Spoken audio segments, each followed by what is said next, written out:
Hello friends, this is Akash Nisar here and welcome back to my YouTube channel, that is Mechanical Engineering Make Easy.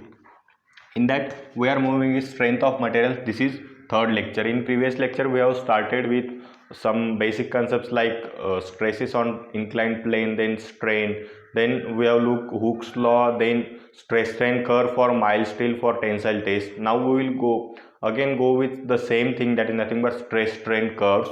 So today we are starting with stress strain curve for high carbon or aluminum alloy. Okay, if there is material which have high carbon content or that material is aluminum alloy, then for all these two cases the stress strain curve will be same. And what is that? That is nothing but here stress, here strain.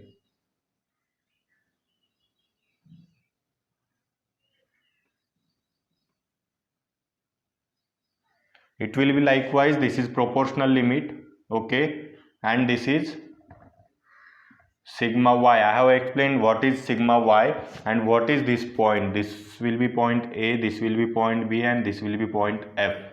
Okay, other points will not be there, that is nothing but upper yield point, lower yield point, and sigma u. Okay, that points are not here, but only important point, that is nothing but sigma y, that is nothing but yield stress which is going to occur here. And what is point B? Point B is nothing but this is for elastic deformation, means up to point B there is elastic deformation, and up to point A there is proportional limit, means stress is directly proportional to strain up to point A. So point B occurs at the offset of, okay, that offset is 0.2%. okay, what is the value of that offset? That is nothing but 0.2%. if we will draw one parallel line to the proportional limit from 0.2% offset, then we will get the point B for high carbon and aluminum alloy materials. Okay, so draw this figure. This figure is also important.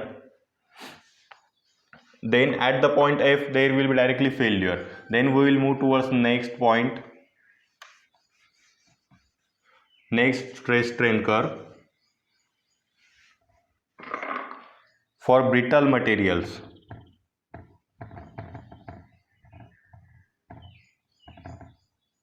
Okay, for brittle materials there will be stress strain curve which will be likewise. Okay, up to this point the stress is directly proportional to strain. Okay, this is elastic range.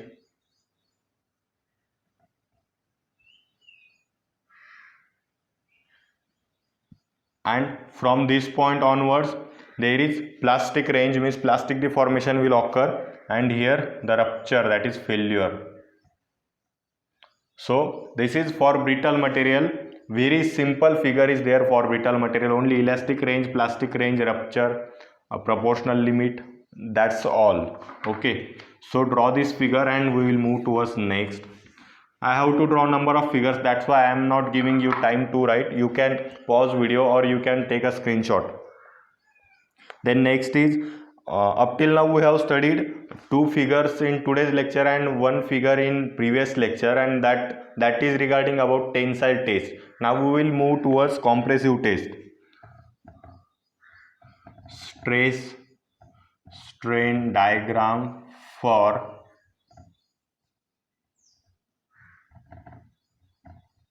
compressive test. So in case of compressive test the material behavior will be different as compared to in tensile test. So ultimately the stress strain diagrams will change. So for ductile material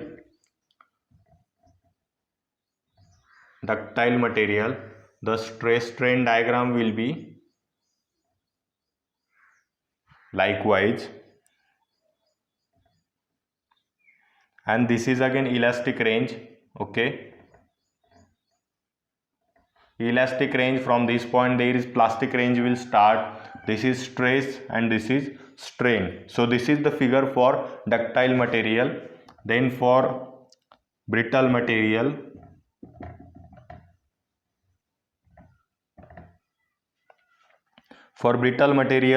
again we have studied the diagram for brittle material in tension also, so that will also we will look. So what exactly it is, we will simply do comparison of both. This is this is strain and this is stress.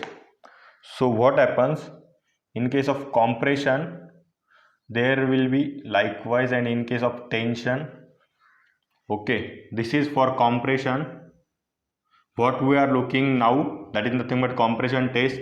And in case of tension, we have looked in previous figure, that is nothing but for brittle material what is the stress strain curve. So that will be likewise, and in compression the brittle materials are performing good as compared to tension. In case of compression, the brittle materials can sustain more stress as compared to tension. This is only the main aim, to show you both the figures in only same graph. Okay, in case of tension the rupture stress is here, and in case of compression the rupture stress is here. So rupture stress is increased, means in case of compression the brittle materials performs good as compared to in case of tension. This is only my intention for showing you all the both figures here. Okay, then we will move towards next figure. Yes, so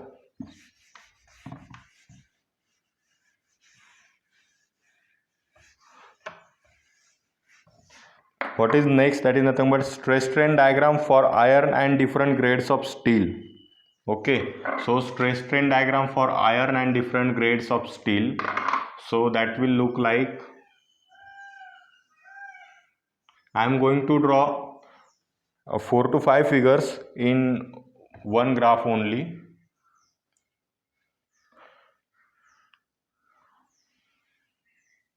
Okay, this will be one,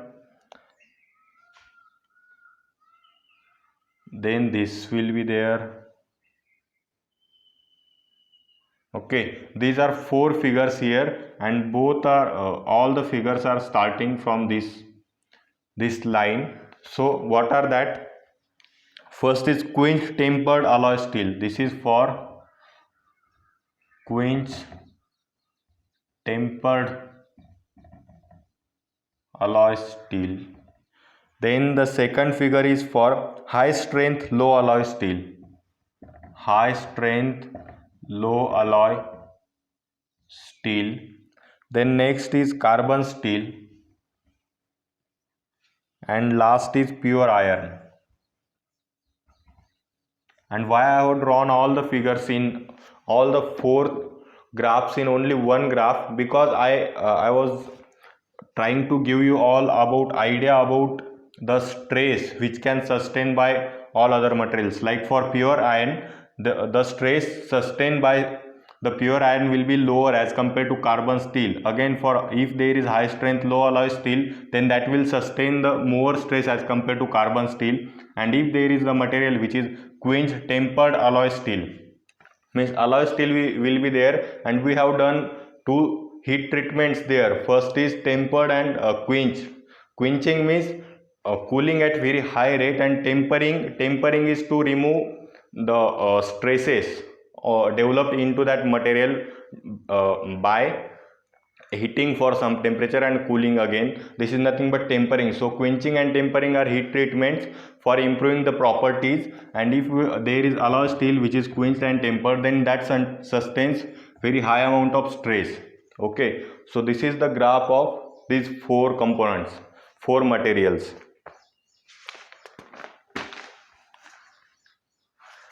Then we will look some another materials.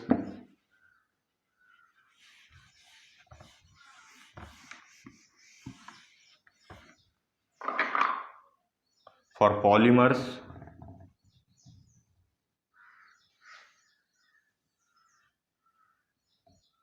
this is stress and strain. So there are mainly 3 types of polymer. First is brittle polymer. Brittle polymer will be likewise directly straight line, means stress is directly proportional to strain, and after that directly failure will take place. This is nothing but brittle polymer. Then this is one type of polymer, and this is one type of polymer. This is brittle.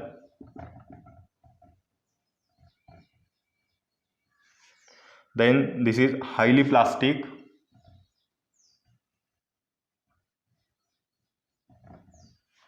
and this is highly elastic.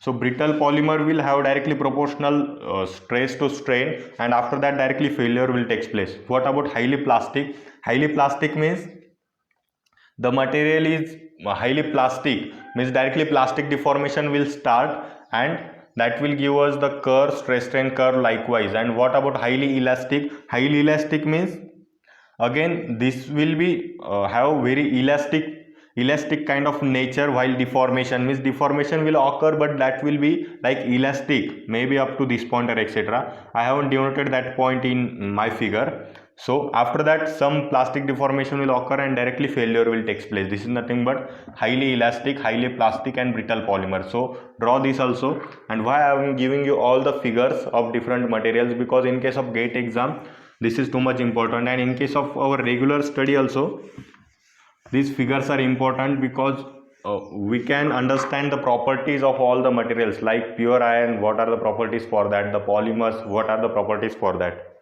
then rubber.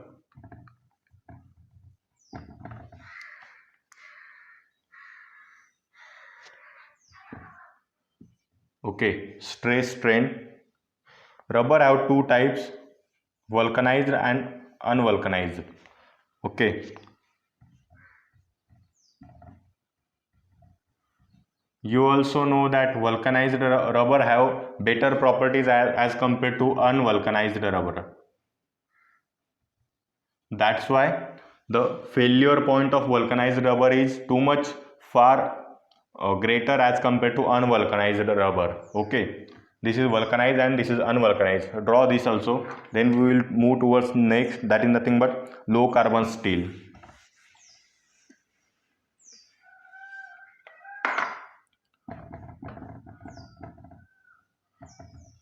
Low carbon steel, for that again two types, that is nothing but cold work and annealed. These are again two processes.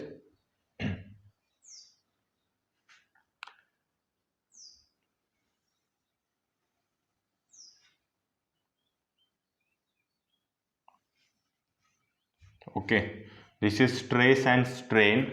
Again I am going to show you low carbon steel, in that this is cold work and this is annealed. Cold working means the working we have done below recrystallization temperature. Okay, we have done working that may be forging, rolling, etc etc, and that we have done below recrystallization temperature, then that steel will be cold work steel. And annealed steel is nothing but, annealing is one kind of heat treatment that we are going to see while heat treatment processes.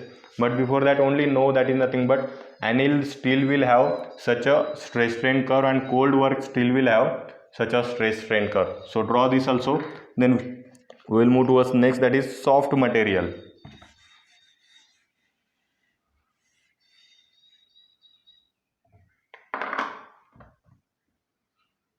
If there is soft material, then such a stress strain curve will be there. Okay, for this is for soft material, means that will have ductility in more amount as compared to brittleness. So ultimately soft material will have such a curve. Draw this curve also. Then we will move towards another type, that is nothing but ceramics.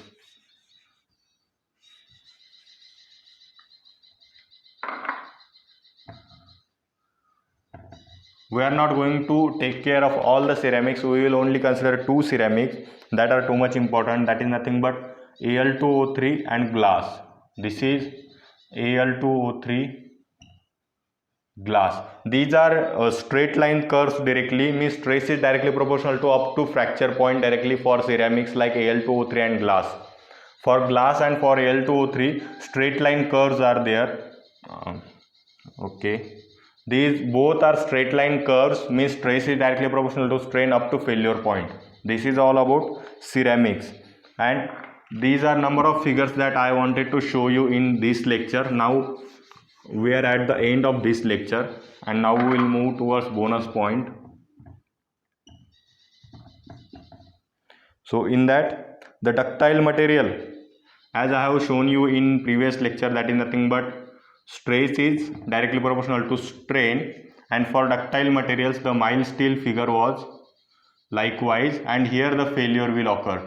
So what kind of failure will be there for ductile material? For ductile material, that failure will be cup cone failure. If there is ductile material, then for that ductile material the failure will be cup cone. Likewise,